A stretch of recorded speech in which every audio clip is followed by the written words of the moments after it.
Many of you may remember that before coming into power, Labour made a clear promise not to raise taxes.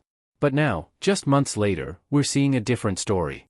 Taxes have gone up, and crucial benefits for the British people have been cut. Their reasoning? They claim the previous Tory government left them with a £22 billion financial black hole. And now, the heat is on.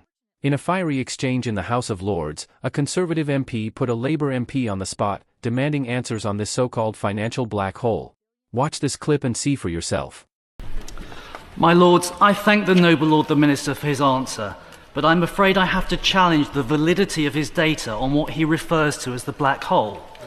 Please let me quote Paul Johnson, the director of the Institute for Fiscal Studies, and I quote, "Rachel Reeves may be over-egging the £22 billion black hole, but most crucially, my Lords, please let me quote Richard Hughes, the chair of the OBR itself, and I quote, 'Nothing in our review was a legitimisation of that £22 billion figure.'" So I have a simple question, please, for the noble Lord the Minister.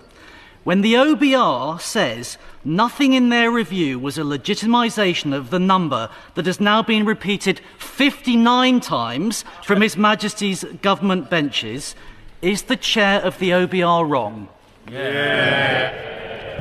Well, I am rather astonished that the noble lord has gone on this particular line of inquiry, but I am absolutely delighted that he has, because, you know, as he knows, it's one of my favourite topics, and I hope we can make it 60 times from this dispatch box that I talk about the £22 billion of unfunded spending that we inherited from the previous government. The noble lord will know that the OBR's review was into the meeting that they had with the Treasury on the 8th of February, when, under the legislation passed by the previous government, the government was obliged to disclose all unfunded pressure against the reserve. The OBR's review has established that at that point, the government concealed from the OBR £9.5 billion.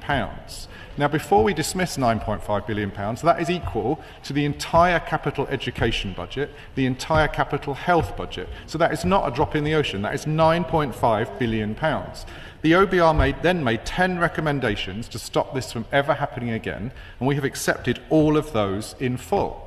Now, of course, that was just in February. The previous government then had until July. Now, what makes anyone think that because they thought they'd got away with it in February, somehow they stopped up until July? We know Treasury figures show that come the spring budget. Well, it was quite a long question. He asked me specifically to break it down, so I'm answering the question. By the spring budget, that number had reached £16.3 billion. By July, it had reached £22 billion. It's interesting how Labour constantly cites this so-called financial black hole when it comes to supporting the British people, yet somehow, there's always money available for foreign aid and illegal migrants. So, is this really about fixing the economy, or is it just an excuse to raise taxes? What do you think? Drop your thoughts in the comments, and if you agree, don't forget to like this video.